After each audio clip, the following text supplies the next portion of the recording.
Okay, we'll stand for the pledge of allegiance.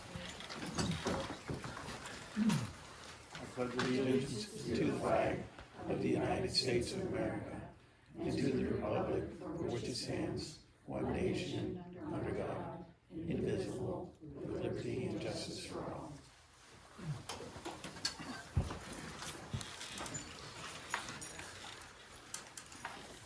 Okay, any public participation on any non-agenda items?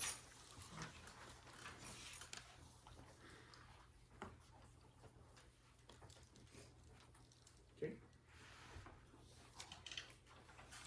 On to unfinished business 24-25 head softball coach rehire, non-rehire.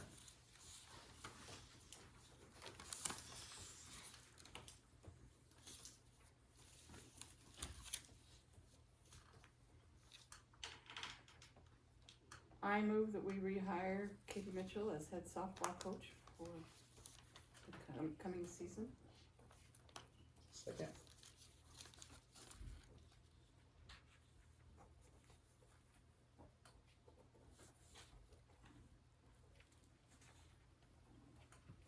Okay. Are you gonna open up for discussion? Not until we get a second. It was seconded. Well, Yeah. second. Who seconded it? Who seconded it? Didn't Steve? No. I say I thought I heard somebody say second it, so I didn't second. Okay, I'll second it. I thought I heard somebody say that. I'm sorry. No, it's okay, I thought the same thing. I swear to God, I heard somebody say I seconded it. Nope, nobody seconded. Okay. I think it was Katie. Questions or concerns regarding Kate? I'm gonna try and get through this. I knew this was gonna happen. Okay. If I can't read, I might have Lisa read it for me. Deep breath. Lisa, I might need you. I can do it. I might, yeah. This just shows you how personal this is, I guess, at this point, and how passionate I am about this. Go ahead. All right, to whom it may concern, over the past 10 years serving as coach, I've had the privilege of working with a talented group of athletes and dedicated staff. I want to express my gratitude to the players, parents, and fellow coaches who have shown unwavering support and dedication. It has been an honor to work with such a remarkable group. It has been a privilege to coach the talented athletes at Plains High School, and I will always cherish the memories and accomplishments we have achieved together.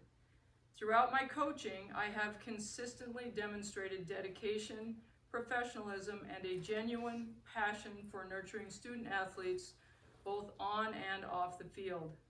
However, recent developments have led me to make this difficult decision. It is with a heavy heart that I write to inform you of my resignation as head softball coach at Plains High School, effective immediately. All right. Let me try. Okay. Okay, the lack of trust and support from school has made it increasingly challenging for me to fulfill my duties effectively as a coach.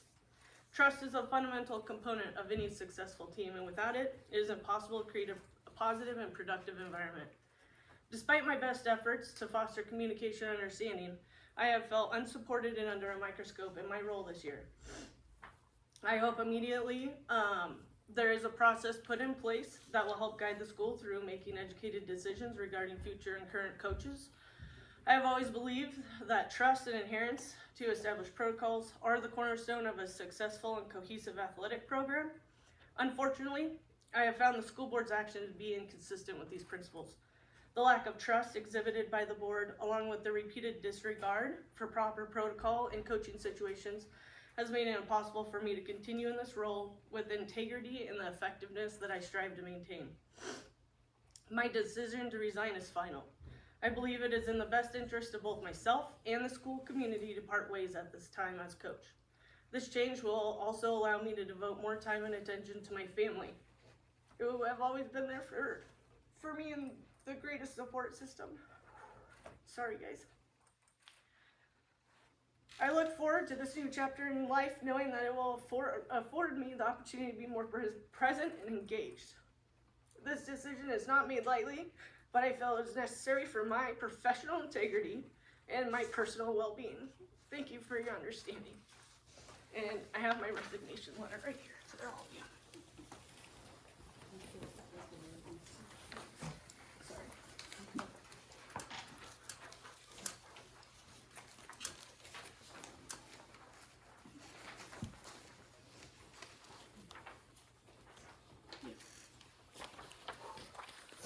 Thank you, Lisa.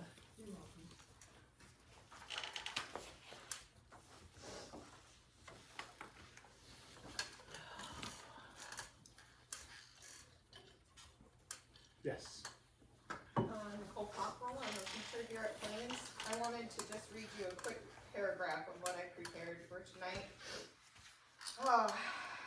In regards to what Katie has just read, I wanted to remind the board to take caution in turning away the people who are committed and invested in our students over the years, and the time that we spend should be valued and supported. Thank you.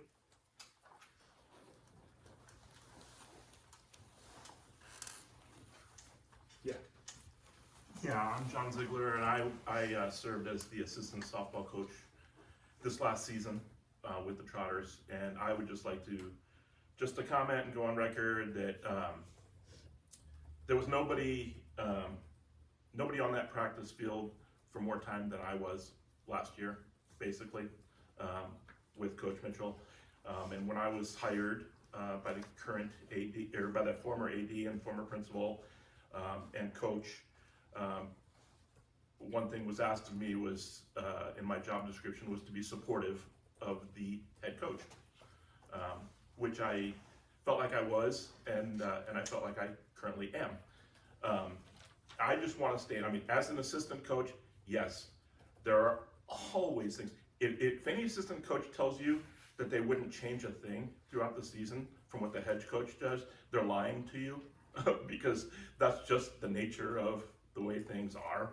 Yes, I would have changed certain things, but that being said, I had an open voice with Coach Mitchell. I was able to express my opinions in regards to everything about the team. You know, whether it was game plans, or whether it was practice plans, or whether it was you know, the different roster situations or different disciplinary actions. And she was very open with me, and I was very open with her, and I appreciated that part. I've been a head coach for many years, and I really appreciated that part of her interaction with me as her assistant, and you know, and I just wanted to relay to the board that, you know, at no time did I ever witness Coach Mitchell do anything that would have gone against MHSA policy or anything against what would have been the positive, the good of the team and the good of the girls, each individually.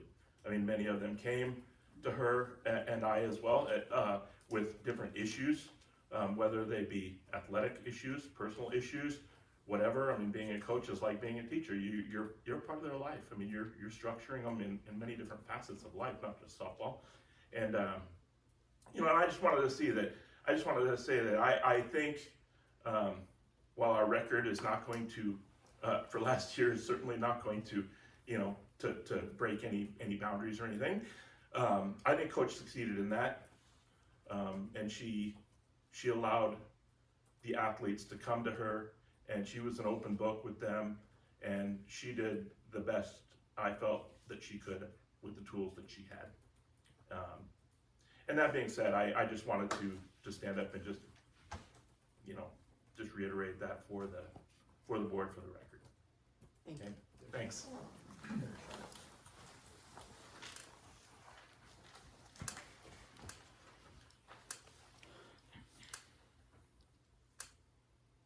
I guess I need to rescind my motion, or does it just die for lack of second, or what?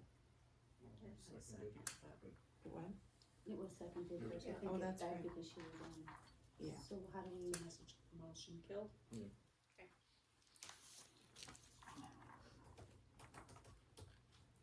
Then do we have to have a motion to accept her resignation? We'll have to put that. It'll have to be posted, so we can't do that right now. Okay. On to new business 24-25, assistant volleyball coach hire, Jessica Butcher. I move that we approve Jesse Butcher as the assistant volleyball coach hire for the 24-25 season. I'll second. Questions or concerns? Just want to feel like there were two very strong candidates. So it was really good to see people that have good skill and passion show up, absolutely. All right, Lana, Yes. Monica, Yes. Ellen, Yes. Steve, Yes. Bo. Yes. Extracurricular fundraising guidelines. Turn that over to Russell. Okay, we just wanna be a little bit more clear as we move into the next year with fundraising, because it seems like in years past, sometimes students and teachers and coaches and parents have started things without letting any of the administration know what's going on. We wanna make sure that if you are fundraising, we know what events are happening and what the fundraising is for. Because you may be fundraising for something that may not be approved by the administration, and then where's the plan for that money? So the new fundraising policy, just a few coaches' responsibilities. All fundraising events and activities must be brought to the athletic director for approval by the administration before they start. Upon approval, fundraising may start. Coaches must keep track of all monies earned, and some must be turned into the clerk on a daily basis unless it's a weekend event. If a cash box is needed for fundraising events, give the office a 3-day notice so that they can prepare for you. And then funds turned into the clerk must be marked for the correct sport. My responsibilities as AD are getting approval from the principal and superintendent prior to events starting. I must also keep an approved games and events schedule. Any games or events not approved may not be fundraised for. Fundraising for equipment, uniform or apparel purchases must be approved by the AD, and Title IX guidelines must be followed to support fairness and fundraising events for all sports. A few added notes: parents, students, and coaches can raise funds for off-season events or camps without approval, as they're not school events. So, like, I know Little Guy always does some fundraising and pays for kids' camps in the off-season, and that's out of our hands, and glad to see that stuff happen. Donations of equipment may be accepted by the coach with approval from the AD. We just gotta make sure that the equipment is safe. And then apparel and uniform donations may be accepted with approval from AD. They just must meet school dress code and MHSA regulations. Anybody have any questions about those? So is this sports fundraising only, cause it says extracurriculars, so is that only sports go through the AD and any other fundraising goes through the admin? Like Skills USA trying to fundraise, I mean, do they go through the AD? Those aren't How under does my that work? scope. What's that, Those aren't under my job description. Okay. My scope. the principal? And is that clearly stated in policy already that that stuff goes to the principal, or does that also need to I be think it addressed? says administration, so I think we can clear that up, we can clarify that with the specifics of principal. Okay. You know, administration is vague.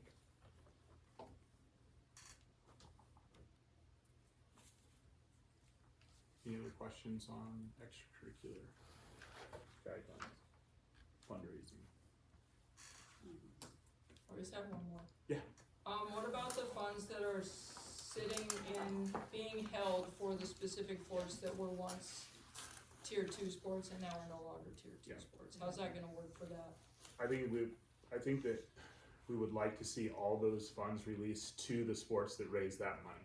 I don't think that they need to go and be spread out like it was originally talked when all that was going down. It needs to stay with the sports that raise that money, and that's it. If this is the way that we're going, Mm-hmm. then there's no reason to roll that into a lump sum fund. Do we have to Keep vote it. on that? Or make, I think we should write it down We and can vote do on that. it. Yeah, I That think, way it's official. Okay, so moving I would like to forward, it see will be that. one fund, but those funds will stay with those Yes. specific sports? I would like to see that.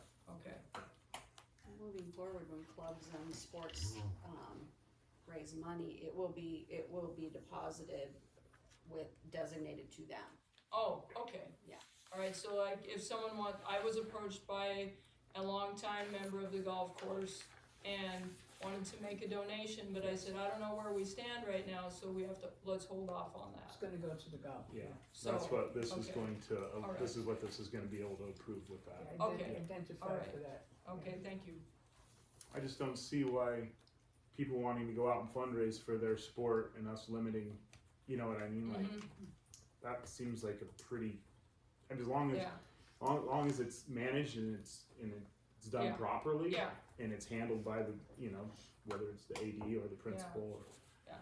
I think it's Okay. only a positive. I don't see Yeah. how it could possibly be a negative. yeah. And- Well, yeah, and golf is a little bit, but I know softball Sure. has worked their butts off Mm-hmm. to have. We have programs that have lots of money Yeah, stowed away. yeah, It yeah, just- and I know we don't have a lot, Sure. but we don't cost a lot either, Sure. so. Yeah. But just wondering, cause I wanted to make sure before I talk to that member of the golf course to say yes or no or whatever, so, thank you. And the other part we talked a lot about was when Russell said about turning money in, that's a safety factor.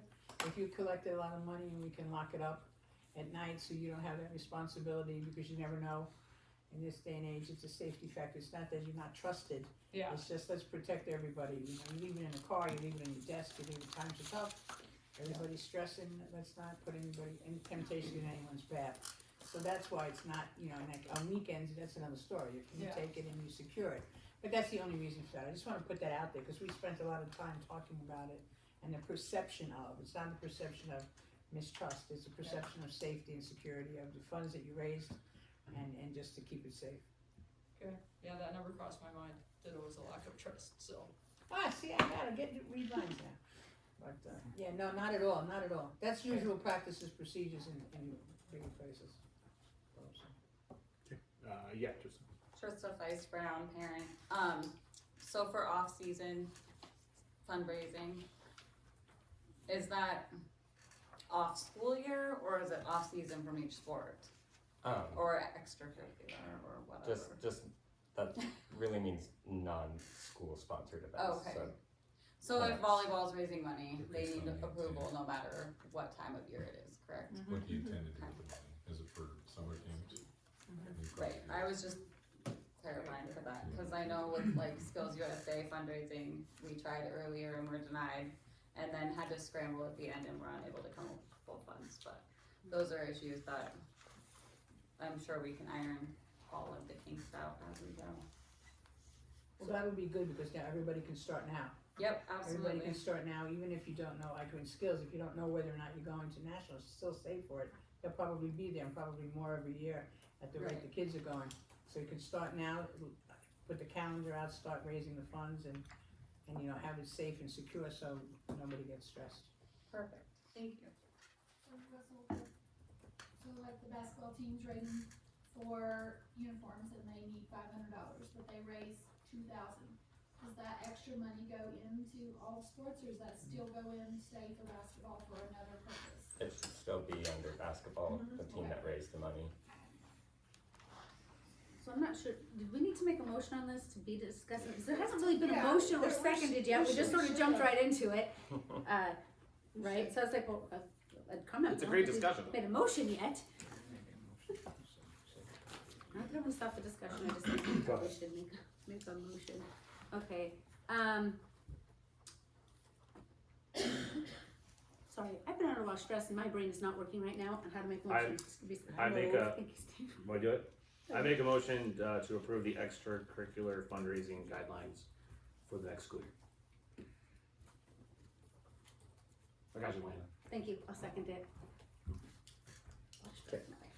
good discussion anymore. Yeah, so, okay, I had a question about this. As I was looking at this, it's obvious that it's kind of a rough draft, right? It's missing some punctuation, it's not, and thank you for putting all the time, and I know you just got off the ground and running. two questions. One, has this gone past legal to make sure that it's enforceable? It seems ambiguous in some areas.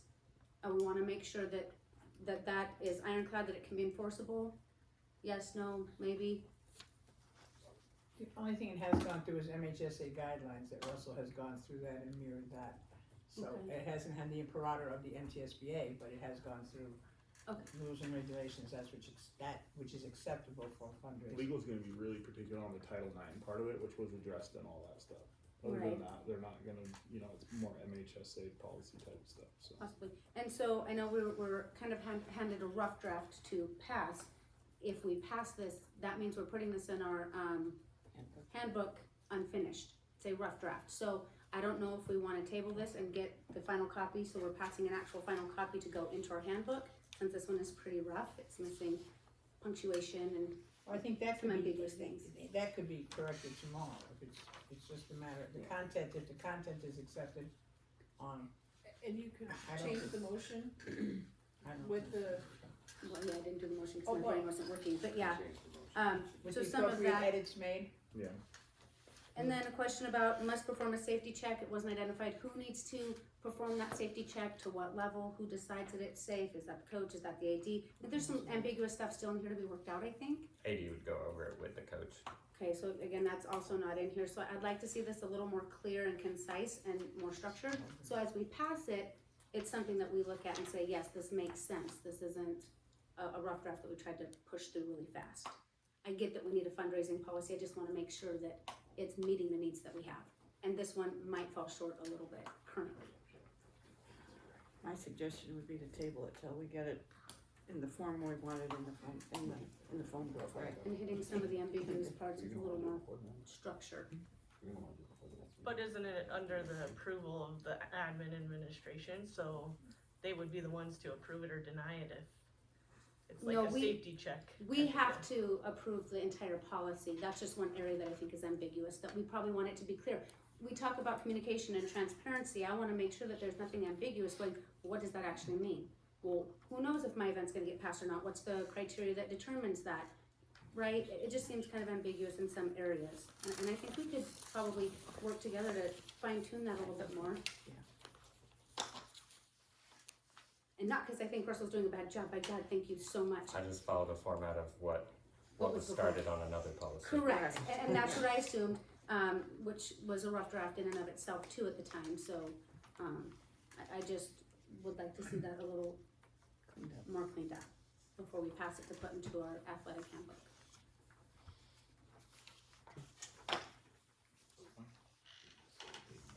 We'll just table that. We'll table the extracurricular fundraising guidelines. And we'll move on to dual sport policy. Okay. Want me to read through that one as well? Do you want us to do Yeah, motion? let me, I'll do that. Thanks, Steve. I make a motion, to accept the dual sport policy update for the athletic manual for the next coming school year. I second that. Now we can discuss. Want to share it with us? Okay, and this is very similar, I know, to what was passed around by Jesse. There's just very small things tweaked. So dual sport, if a student wants to be a dual sport participant, the parent or guardian must contact AD or principal at least 3 weeks before the start of the season. We'll not worry about that, obviously, this season, because we're about at that 3 weeks almost. They must have a GPA of 3.0 or higher with no failing classes. The principal or designated person will conduct bi-weekly grade checks to ensure a student is not overtasked throughout the season. Student and parent responsibilities, they must choose a primary sport. All conflicting events must be highlighted and the student must choose the event they will attend.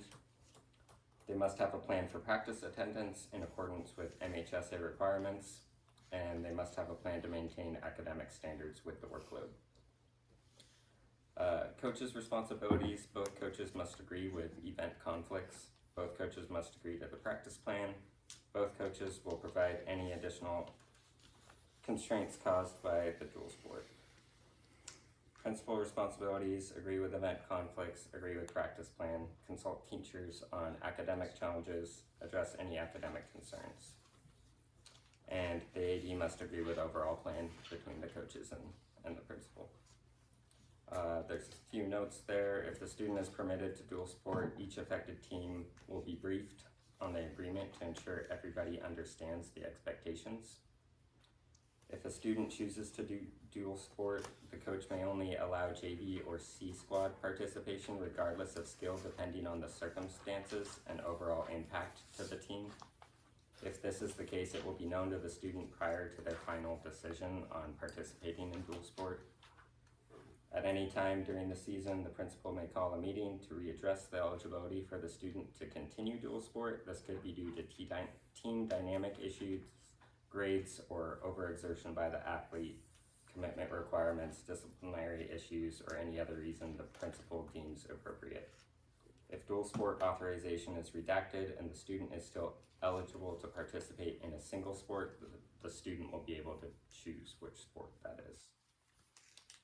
At the conclusion of the meeting with the AD, both coaches, and the parent guardian of the athlete, they will fill out and submit a ballot stating allow or don't allow to the principal. The principal will have until the conclusion of the next school day to notify the athlete's parent of the final decision. The decision is final with no appeal process available. I have a question, Russell. Could you just reread the first sentence under note 3 for me? I was taking other notes and I didn't hear exactly what you said. So if there's concerns at any time during the season, the principal may call a meeting to readdress eligibility for the student to continue dual sport. Thank you. Which there'll be those grade checks too, so it'll be obvious on that front if there are concerns.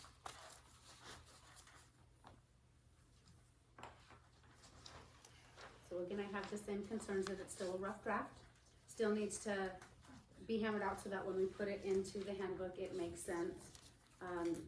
I do sort of have issue with the 3.0 or higher. I think it needs to be consistent. If our athletes are allowed to play at 2.0, I think that should be consistent across the board. It looks like, almost like we're targeting students who want to do more than one sport, which we don't have many. And the expectation should be the same whether I'm playing 1 or 2 sports. If 2.0 is what's required, let's just keep it consistent. It's less confusing and optics, it just looks more appropriate. And I agree. I think it should be the parents' call if they might set a different standard for their kid.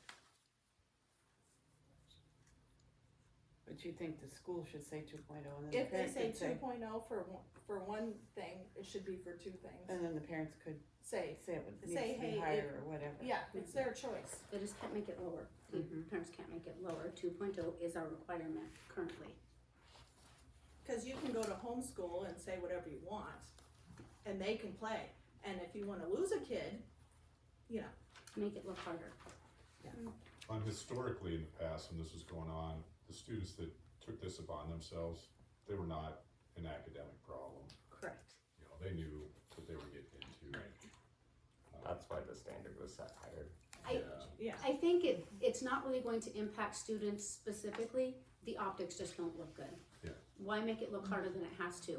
It's a 2.0, they're already going to be overachieving because they already are. Optics are really important at this point.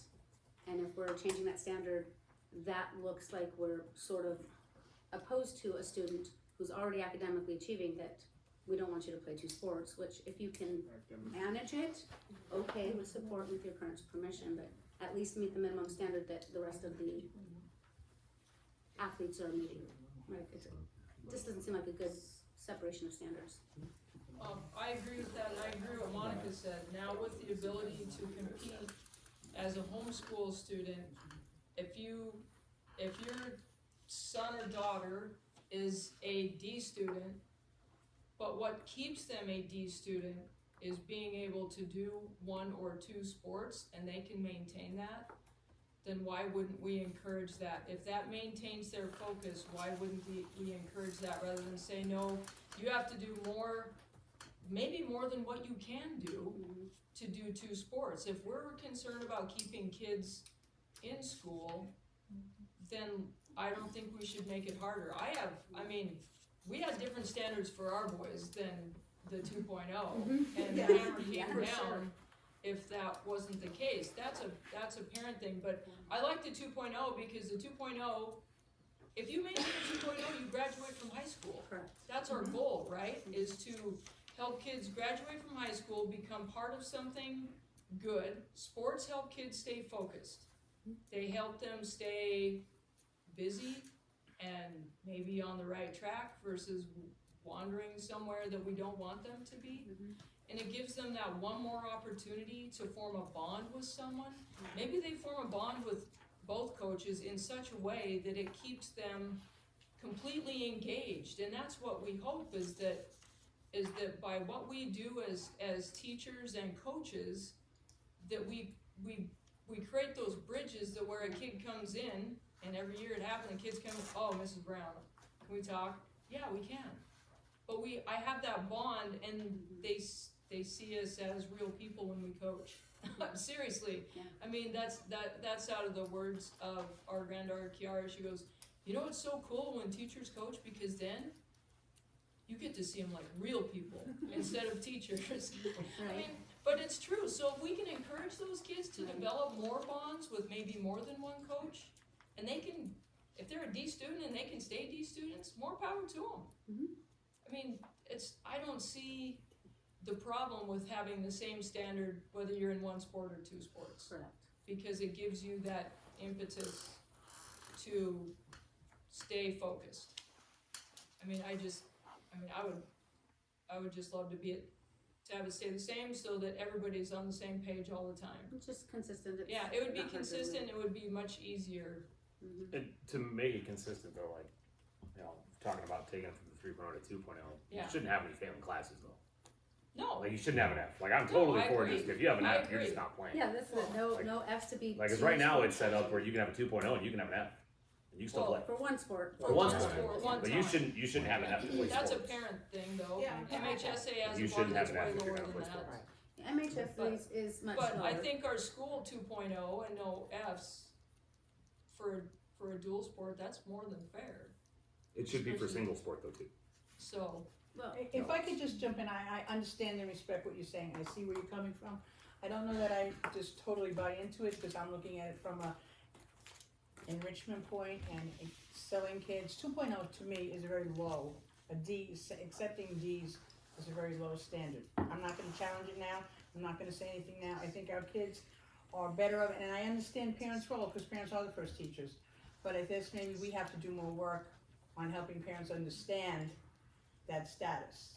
Do you know what I mean? That a 2.0 is not, kids are better than a 2.0. well, I misspoke because a 2.0 is actually a C average. And Yeah, that's- it's But, the average. yeah, so, So but I do, Cs I get- do think they should Yeah, have that's to pass, average. should have to pass their classes.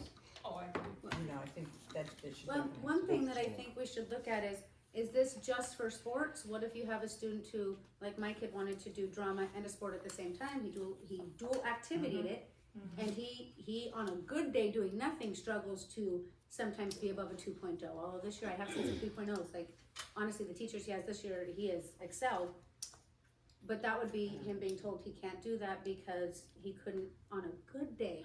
Again, this is only meant for athletics, so that's all that's So under my not scope. extracurriculars in general. So I think that's another conversation when the new principal's on board and we looked at this and we revamp and we revisit, because even these things I think would have to, by December, be revisited to see if they're really working. They're not going against kids, but they're working for kids. And I think maybe she could have some say. I think the other sports as well, the other clubs, the other activities, you know, if there's a standard, there's a standard. 2.0, that's the standard, then it's equitable and it's fair to everybody, and that's something that we can work toward. So I think maybe that's an addition, maybe we'll have an addendum to this handbook once we edit this and strengthen it and put in the specifics that the board's asking us to do. I wanted to ask you, Russell, just for an example, I know I have one in my mind, but you know, all conflicting events must be highlighted. Can you give me an example of what a conflicting event would be? So let's say somebody's doing volleyball and cross country. They have a race and a game on the same day. Those events will be highlighted by the coaches in that meeting, and they'll decide then which event they'll go to. Right, I think that's good, and that's what my thought was, but I think it's good to hear a concrete example of how that works through, because not everybody has the in-depth understanding. You know, they just say, oh, okay, and it was okay, but again, that's adding more specificity to something. Thank you. Wait, Jesse had her hand up. Yeah. I did, and so I'm Jessie Butcher. I just needed to, I guess, have a voice. I wanted to support what Lisa said. I agree with classroom first, grades first, but I think it's also important to understand that enrichment can come from multiple directions. Having 5 kids under my roof, we had different standards for each as far as grades go because they had different capabilities. They had different things that they battle, they have different stuff. So I think it's important to understand that even though classroom is first and grades are first, obviously, because this is a school, there's also other things that keep kids here. Sure. Keep kids motivated, keep kids moving forward, wanting to succeed in something. If their success in a classroom is a B or a C, they need to be celebrated in that and be able to find success in other areas of their life also. Absolutely. Go ahead. I would agree with both Jesse and Lisa as well. I have 6 kids. 4 of them graduated from Plains High School. The other 2 are graduates as well. And I know for a few of them, I mean, it's not the same. It's not the same for every one of them. But for more than one of them, academics were improved playing sports. Absolutely. Yeah. Mr. Mitchell? Yeah, go ahead. I guess my comment is, if a student's choosing to do 2 sports, in my mind, it should be them figuring out the conflicts and them doing the problem solving, not the coaches, and then bringing that plan to the coaches. Because should the onus be on the student, not the coaches, not the admin, that sort of stuff. So that's the biggest thing I see is we want to teach these kids to be their own problem solvers. Why should it be the coaches that are the ones that are trying to hash out, oh, I get them this week, you get them next week? Shouldn't it be on the students to make the plan to? They're all gonna be in a meeting, but it says student must choose to be in there. The coach is just gonna say, is that correct, as far as Whether they agree with it? how it would function in a team sport or what that would look like? Does their choice of primary sport play a role in that? That would be more dictating postseason. Okay. When things are a little bit more important. Right. I agree with you, Mr. Mitchell, that the kids should start that and bring that to their coaches. Jacob had to do it in junior high and his freshman year do drama and basketball at the same time. I made him highlight all of those and take him to his coach and his drama teacher to make sure that they all agreed. So it's a good place to start.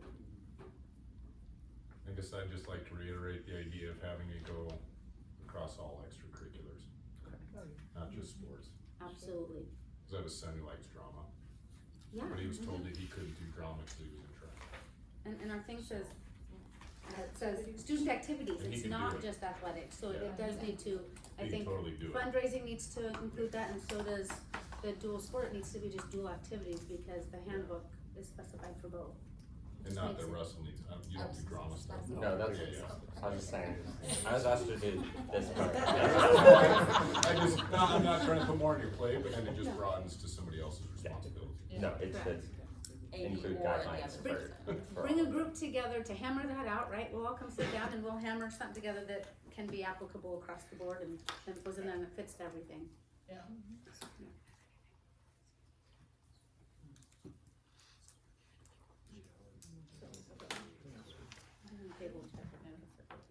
Yeah, and that's gonna have to be done rapidly. Yes, and so Yeah. if board members are allowed to come help with that, give me a call, I'll come sit down and help do something so it's not all on your plate and get a collaboration of coaches in there, whoever, admin, to make sure that. It's just unfortunate we don't have a sitting principal to decide some of the other activities. We'll reach out to her, she'll be available on the 1st, she'll be around. Okay, But you hear me, I'm volunteering to come help, I don't want Thank you to you, feel like you are alone, doing it alone, I appreciate everything you're doing. I just wanna make sure when we pass it, it's ready, and looks good, looks professional, looks. I'm excited you guys are doing this because I know that there are a handful of kids that would like the opportunity, so it's nice to have it laid out. And it's just more specific on how it's gonna happen. Yes. It's always been in policy how Yeah. it was gonna happen, it was always principal's decision. Yeah, But now there's a much more Steps. defined steps and purposes of how Mhm. this is gonna happen. It gives them a little bit more of an opportunity, I think, and a little bit more of a say in it. And I think it's fair to the coaches. yeah. Absolutely. Yeah, I think it's fantastic, I just think that 2.0 is more than enough for kids to, if it's a 2.0 for one sport, it should be a 2.0 for two sports. And how, And how like do you, Mike said, generally speaking, those two sport athletes are not 2.0 students anyway. how do you feel about the 2.0 and no Fs? Kids have a bad day or a bad week at the end on their semester test. You know, if they get it once, they usually don't do it again. I can say that from experience, so. You know, I don't mind giving them second chances, because we're gonna encourage them in the hallway, in the classroom. Yeah. You know, as coaches, as teachers. And, it hurts. If that comes up, they, like I said, they usually don't make that mistake a second time. But if something like that were to change into it, it could always reference back to weekly checks to change too. If that got implemented, instead of screwing that entire quarter, Yeah, yeah. that could revert back to a weekly check and then it's up. Well, we've got, Are you talking like a probationary type? Is that what you mean? Like Yeah, like how they were similar talking to about before with the dual sports, how they do a weekly check, thing like that. Like intervention, an intervention, the kid has a bad time, something Yes, goes on. bi-weekly, but we're How not do you waiting get them back quarterly. on track? Yeah. It's quarterly to come right, down. right, no. Yeah, I How have it heard some before. coaches who, if their kid on their team is That's how it failing, was before. I'm sorry, you're going to, Oh, yeah. Study table. study table after school, you're not coming to practice, There's you're gonna only do that till grade. two of us, and it's Mr. Allen Yeah. and myself. Yes, and we and I check think it's every awesome. Monday. Yep. And then it became a problem when there wasn't tutoring, so luckily the Mrs. Hagerman, it was a couple of mine, she offered to take them, but again, there's no more after school tutoring. Right. So that'd be something to kind of think about in the future, maybe next year, if that's gonna be the case, but there was only two of us out of all the coaching staff that did Well, I that. appreciate the coaches who did that, cause that was really good intervention academically to get those kids back on track and not have to lose it. I've taught at two other schools, and that was in the athletic handbook, that if you were failing a class, you will attend study hall, a study table. I mean, so like, that's something you might wanna think about when you're pushing forward with this. And was that an after-school study? Yeah, it was an after school or in the morning when we looked at the one at,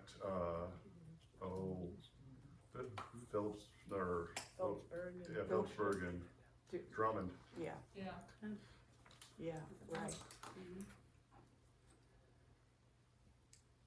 Okay, any other discussion on that?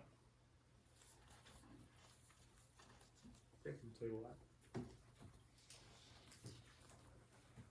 And we'll table the athletic handbook approval because that all depends on those two.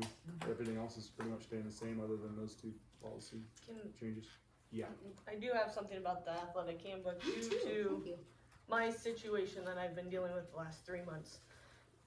Is there anything put in place about complaints and concerns for parents and athletes? Was that put in place in the athletic handbook? Cause I know we discussed it in my closed session meeting, and most of you agreed that that needed to be put in place, and I have emails stating that it should be put in place by board members, so I just wanna make sure that we're following through with kind of what we explained and said. Made a note of that. Huh? Made a note of that. I did, cause she's correct, that is Yeah. something that needs to be in the handbook. that we have 100%, clear in complaint his procedures. defense, he Absolutely. hasn't been given a ton of time to go Not through yet. much of what he's doing. I was not He's doing a aware great of that job at with all. what he's doing, So- but he had limited Yes. time right now with what Yeah. what he's presented. all Yeah. been like this for Yeah. a lot of years and we're Yeah. shoving it in there pretty quick. Yeah, We'll I get did you write that trained down. up. We definitely need to have a very clear complaint procedure, just like we do with dual sports, or, right, I like the clear consistency, I like it to be above board, so And that's everyone knows why what things to are expect. being So- added. We want as little gray area as possible so that we don't have these things come up. Absolutely. And it'd be almost kind of smart to do in the student handbook as well for teachers, cause there's Absolutely. nothing Should for be. teachers either. Absolutely. And then I just had one thing, Yeah. if we can, kind of put this on our mind when we go to pass this handbook. A couple of the coaches have spoken to me, over the course of the last year. There was, a policy that was, or a line that was added a year or two ago, I'm not sure exactly when, from what it originally was. And so, when you look at the training rules, the one about attendance, typically it's always been you had to be in attendance the day of the event for at least those 4 periods. And last year too, at some point, it was added on that they also had to be in the practice the day before, to participate the next day, which has caused some issue in some areas. So a request that that kind of just be removed, and to coach's discretion, if the student is skipping the practice, pregame practice, then the coach can say, yeah, you're not playing, but if that's a legit issue, like, yeah, I couldn't come in, I had a fever yesterday morning, it was gone by the evening, I came to school, I'm not sick, they should still get to play in their sport.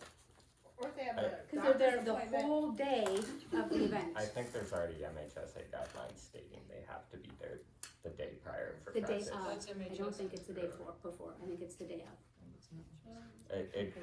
Well, there wouldn't be a day of practice if. The The day of the event, they have to be there for the last half of the day of the event, those yes. I please. will say, and I'm backing her up because it affected softball. Yeah. And it was put in place because of 2 athletes that took advantage of the whole situation from MHSA. And I will say it was from softball. But they did put this in place. It was the AD and the previous principal. They did put this in place, and it does affect, especially like softball is huge because we play Tuesday, Thursday, Friday, Saturday. So if they're not there because they're sick and they're doing the right thing and staying home and not getting anybody else sick, they could not play all weekend long because of being But sick. that's listed in MHSA guidelines as well, though. The second line added, you would have to show me that, I know it says they have to be there for the last 4 consecutive periods of the school day immediately preceding the event. So if the event's at 4 p.m., they better be there for the last 4 periods of that day. It doesn't say anything about the day before. That was added just in the last year or 2. Our handbook, not MHSA. On our handbook, Yeah. correct. Yeah, just something. So maybe putting that back to coach's discretion, so when it is the kid had a fever, but it was gone the day before, but they had to go 24 hours till they come to school, but I was there the whole day of the event's that evening, and now I'm being told I can't play, although I did show up, it did cause some problems. So if that's something that we can kind of take out and revert back to just having to be there the day of. And then leave it to coach's discretion, so if somebody's manipulating, then the coach says, no, you're not playing, you just skipped pregame, and I'm not playing a game with you. Yeah, and Whatever. the previous AD did a good job because we did have that instant this year. We had games literally Thursday, Friday, Saturday, and then we had another game Monday, and I was like, okay, so they're out all weekend and Monday and can't play until next Friday. And she's like, no, I'm not gonna hold it against them on Monday. It's a new week, it's a new day. If they're at school for that day of the event, then they are allowed to play. So she gave me approval of that situation this year. But, and it's only gonna affect certain sports. I will say It hit that. basketball a little bit, Yeah. softball it hit. But like football, what do they have? 1 game a week? Yeah, it's So it won't affect them too much. Less harder It's- depending on But if the again, kid that gets sick. short season, like, it's gonna affect each sport differently. But I will say it definitely hit softball Yeah. and basketball. But I think if we trust Very our good. coaches to manage that, and it's not an MHSA requirement, then I don't think it needs to be in the actual policy. If it's causing problems, or. Okay. Any other questions or concerns on that part? Yeah. Oh, not that part. I said, Anything on the? on the agenda? Or Yeah. on the, okay, so, Um, are you gonna address the dual sport policy before school starts so kids can? we have to, yeah, we're gonna have to do it in the next Okay. week. Next week, I, okay, I, I'm I just, would say the next week or okay, not more than Yeah, 'cause 2, it's like coming. get this thing Yeah, nailed out. it's coming. Yeah, that so was the kids hope can- tonight, so now Yeah. we know what we have to go back and Okay. fix. Yeah. Alright, yeah, We that weren't was my sure that this concern. was gonna, Yeah. go through anyway, Yeah. it's just to get the ball rolling, to Okay. get things going, Yeah. cause it Conversation. needs to Yeah. be addressed. Yep, okay, no, I'm excited about it, I was just hoping that, yeah. I appreciate the conversation, I think it's good conversation, people's voices are being shared, Okay, we'll close the meeting at 7:19.